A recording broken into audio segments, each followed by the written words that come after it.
નમસ્કાર. આજે આપણે કમ્પ્યુટિંગની એકદમ પાયાની પણ એટલી જ શક્તિશાળી વાત સમજવાના છીએ. એ છે કોઈ સંખ્યામાં ફક્ત એક ઉમેરવો અથવા એક બાદ કરવો. માનવામાં નહીં આવે, પણ આ નાનકડી ક્રિયા જ આજના જટિલ સોફ્ટવેરનો પાયો છે. ચાલો એક સવાલથી શરૂઆત કરીએ. શું ક્યારે વિચાર્યું છે કે કમ્પ્યુટિંગની આખી દુનિયામાં સૌથી મૂળભૂત, સૌથી પાયાનું ઓપરેશન કયું હોઈ શકે? જવાબ કદાચ થોડો આશ્ચર્યજનક લાગશે અને છુપાયેલો છે ઇન્ક્રીમેન્ટ અને ડિક્રીમેન્ટ સૂચનાઓમાં. તો આ ઇન્ક્રીમેન્ટ અને ડિક્રીમેન્ટ છે શું? સાવ સાદા શબ્દોમાં કહીએ તો આ એવી સૂચનાઓ છે જે પ્રોસેસરને કહે છે કે કોઈ ચોક્કસ જગ્યાએ જે નંબર પડ્યો છે એમાં ફક્ત એક ઉમેરી દો, એટલે કે ઇન્ક્રીમેન્ટ કરો, અથવા એમાંથી એક બાદ કરી દો, એટલે કે ડિક્રીમેન્ટ કરો. આ જગ્યા પ્રોસેસરનું પોતાનું એક્યુમ્યુલેટર, કોઈ રજિસ્ટર કે પછી કોઈ ચોક્કસ મેમરી લોકેશન પણ હોઈ શકે છે. પણ હવે જો આપણે કોઈ સંખ્યા બદલી રહ્યા છે તો એક સીધો સવાલ ઊભો થાય છે. ભાઈ, એ સંખ્યા છે ક્યાં? આ સવાલ આપણને એડ્રેસિંગ મોડ્સ નામના એક ખૂબ જ મહત્વના કોન્સેપ્ટ તરફ લઈ જાય છે. આ એ પદ્ધતિઓ છે જેનાથી પ્રોસેસરને ખબર પડે છે કે કયો ડેટા બદલવાનો છે અને તે મળશે ક્યાંથી. આપણી સ્ક્રીન પર જે ટેબલ દેખાઈ રહ્યું છે એને આપણો નકશો સમજો. હા, પહેલી નજરે થોડું જટિલ લાગી શકે છે, પણ ચિંતા ન કરતા. હકીકતમાં તે પ્રોસેસરને ડેટા કેવી રીતે મળે છે તેના 3 મુખ્ય રસ્તાઓ બતાવે છે. આપણે આ ત્રણેય રસ્તાઓને એક પછી એક આરામથી સમજીશું. પહેલો અને સૌથી સીધો રસ્તો છે રજિસ્ટર મોડ. વિચારો કે જે ડેટા પર કામ કરવાનો છે એ પહેલેથી જ તમારા હાથમાં છે. રજિસ્ટર એ પ્રોસેસરની અંદરની જ સુપર ફાસ્ટ મેમરી છે. એટલે આ ડેટા મેળવવાની સૌથી ઝડપી અને કાર્યક્ષમ રીત છે. અહીંયા કાર્યક્ષમતા જુઓ. ઇન્ક એ અથવા ડેક RX જેવી સૂચનાઓ કોડમાં ફક્ત 1 બાઇટની જગ્યા લે છે અને મોટાભાગે માત્ર એક જ મશીન સાયકલમાં પૂરી થઈ જાય છે. આટલું ઝડપી કેમ? કારણ કે પ્રોસેસરને ડેટા શોધવા ક્યાંય બહાર જવાની જરૂર જ નથી. એ તો પહેલેથી જ એની પાસે છે. બીજો રસ્તો છે ડાયરેક્ટ મોડ. આને એક નંબરવાળા મેલબોક્સ જેવું સમજો.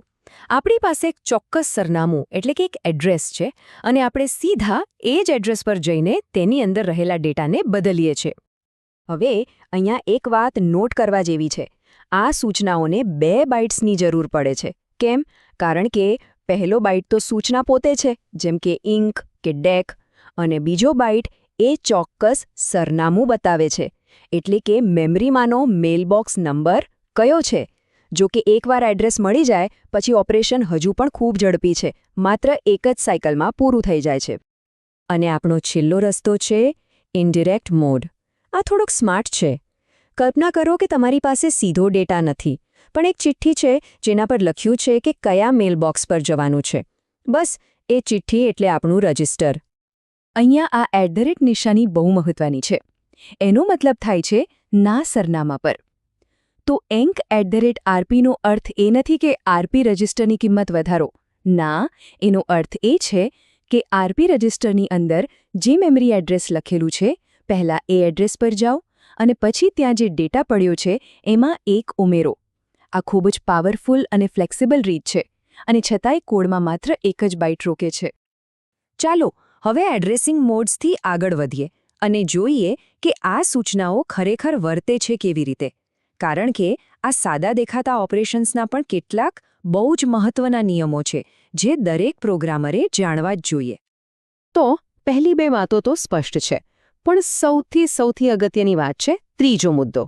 સ્ટેટસ ફ્લેગ્સને એવી નાની નોટ સમજો જે પ્રોસેસર કોઈ ઓપરેશન પછી પોતાના માટે રાખે છે, જેમ કે ઓપરેશનનું પરિણામ 0 હતું કે કેરી જનરેટ થયો હતો. આ ઇન્ક્રીમેન્ટ અને ડિક્રીમેન્ટ સૂચનાઓ એ નોટ્સને બિલકુલ બદલતી નથી.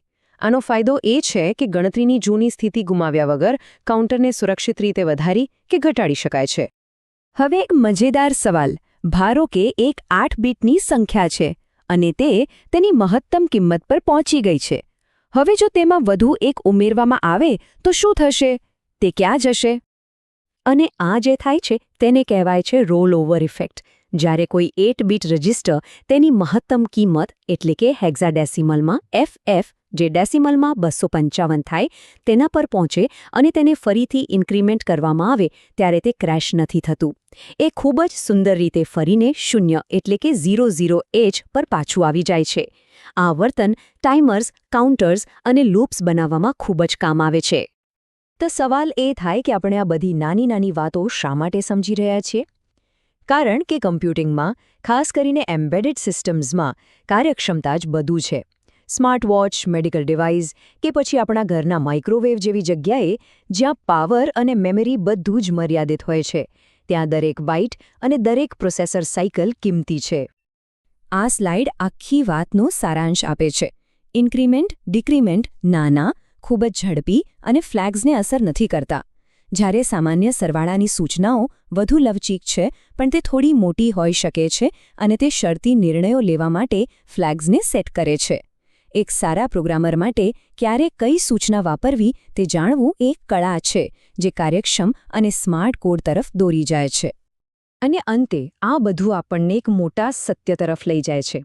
સૌથી જટિલ સોફ્ટવેર હોય કે સૌથી આધુનિક ઓપરેટિંગ સિસ્ટમ્સ, આખરે તે બધા આના જેવા અત્યંત સરળ, પાયાના નિયમોના પુનરાવર્તનથી જ બનેલા છે. અને આ આપણને વિચારવા માટે એક અંતિમ પ્રશ્ન તરફ દોરી જાય છે. જો અબજો લાઇન્સના કોડનો પાયો ફક્ત એક ઉમેરવા કે ઘટાડવા જેવી સાવ સામાન્ય ક્રિયા હોય, તો તે કોડિંગ અને કમ્પ્યુટેશનના મૂળભૂત સ્વભાવ વિશે શું કહે છે? આના પર વિચારવા જેવું છે.